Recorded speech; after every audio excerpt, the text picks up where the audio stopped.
Bienvenido a Meditación Laica, el canal de meditación para escépticos.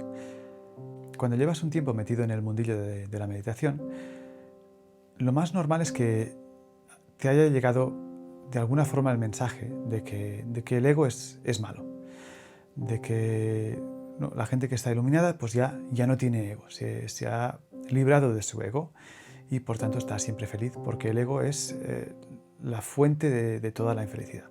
A mí lo que me gustaría es examinar un poco qué queremos decir con esto, primero, y segundo, ponerlo un poco en cuestión.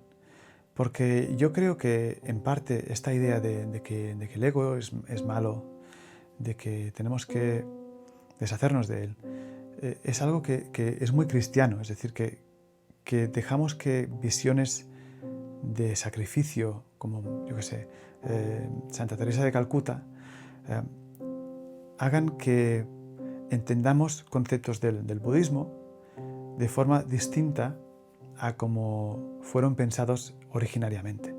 Es decir, mucha gente piensa en la iluminación, ¿no? Y piensa en una especie de santo, pero budista. Pero resulta que no, que la iluminación no te convierte en una especie de tío con una aureola que no puede hacer nada malo, que se desvive por la otra gente. Puede ser, hay gente que acaba así, pero hay gente que no. Así que vamos un poco a ver qué queremos decir con que el ego es la fuente de la infelicidad, con que hay que deshacerse de él, y luego vamos a ver si realmente es posible deshacerse del ego y si es algo que vale la pena hacer. Pensemos un poco en qué es el ego. La gente, claro, en los países occidentales normalmente pensamos que el ego es, bueno, pues viene con la palabra egoísta, ¿no? O sea, el ego es la idea de que estás centrado sobre ti y no los demás. Pero resulta que en budismo la idea del ego se usa de forma muy distinta.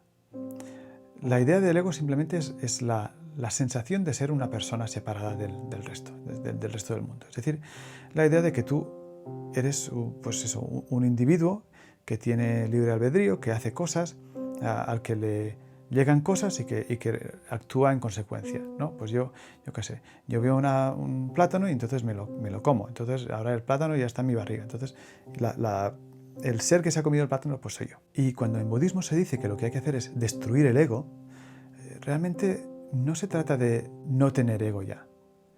Es decir, se traduce mal la expresión. Lo que realmente se dice en el budismo es que lo que hay que destruir es la ilusión del ego. Es decir, es imposible destruir el ego. ¿Por qué es imposible destruir el ego? Bueno, pues por la misma razón por la que es imposible destruir un duende o un unicornio, porque no existe. Entonces, no tiene ningún sentido que tú estés en la meditación tratando de tener menos ego, de destruir tu ego, porque es que tu ego no existe. Es una ilusión que no tiene ningún tipo de existencia real. Con lo cual, no se trata de decir, voy ahora a volverme una persona totalmente sacrificada. No, eso es la versión cristiana del asunto. Realmente se trata de decir, vamos a investigar este ego que yo creo que tengo, ver de qué está hecho y ver si realmente hay algo ahí o la cosa se disuelve.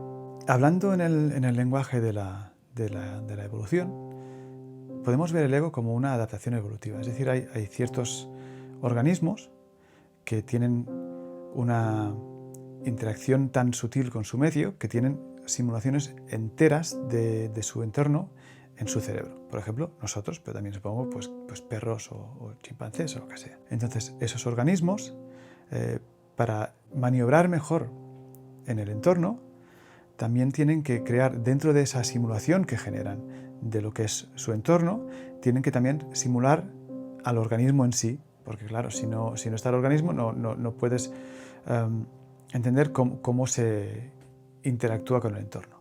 A base de esa ficción, de que hay una parte de la simulación que el organismo asocia con el mismo, es gracias a eso pues, que pueden existir interacciones sociales, que hay cosas como el miedo, el enfado, etc. Ahora bien, todas estas cosas que existen a base de que hay un yo que cree que hay cosas fuera que le atacan o que desea, esto es, aunque parezca que sea terrible para la felicidad, es una adaptación evolutiva. Es decir, esto es muy beneficioso para reproducirse y sobrevivir. Si un animal no tuviera ego, si un animal fuera consciente de que toda la simulación es él, pues no tendría ningún sentido que tuviera miedo de un depredador o que sintiera ganas de comerse la hierba, por ejemplo. Pero si ese es el caso, el animal se muere de hambre. A lo mejor se muere de hambre muy feliz, pero se muere de hambre, no tiene descendencia y se acabó. Así que el ego no es una cabronada, no es algo que nos han hecho para hacernos sufrir, es algo que nos ayuda a sobrevivir y que tiene muchas funciones muy importantes. Y si te fijas, cuando la gente llega a la iluminación, al día siguiente no dejan de mirar a los lados cuando cruzan la carretera. Aún hay un ego que se quiere preservar, que no quiere morir. ¿Por qué?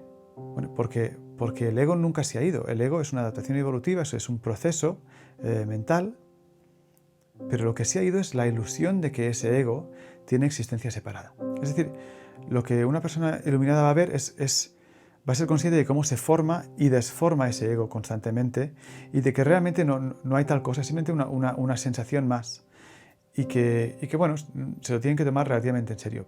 Pero de todas formas, tienen que seguir actuando de forma egoica durante la mayor parte de su vida, pues cuando comen, cuando cruzan la calle, cuando hablan con otra persona, porque es que si no, no harías nada, te quedarías en tu casa y te morirías de hambre, literalmente.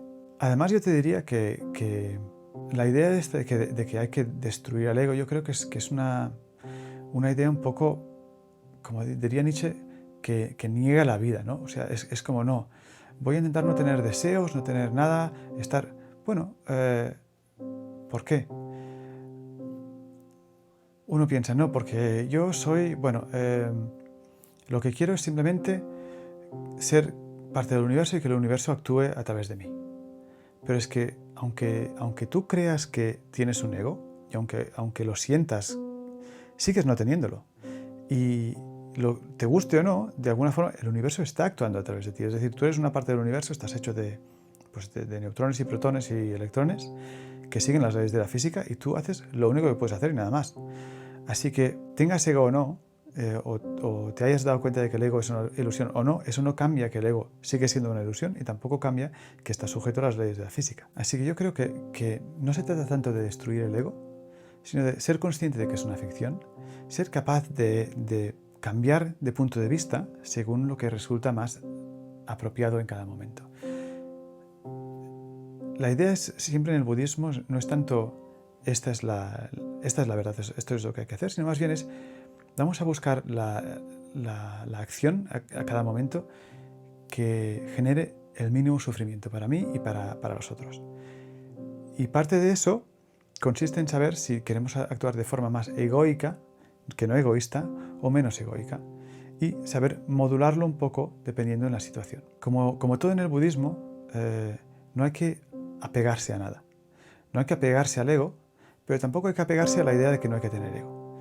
Sino que simplemente lo que hay que hacer es mirar, ser consciente de lo que hay y, bueno, lidiar con lo que sea que haya sin querer que sea otra cosa distinta. Así que respondiendo a la pregunta, ¿hay que destruir tu ego? No.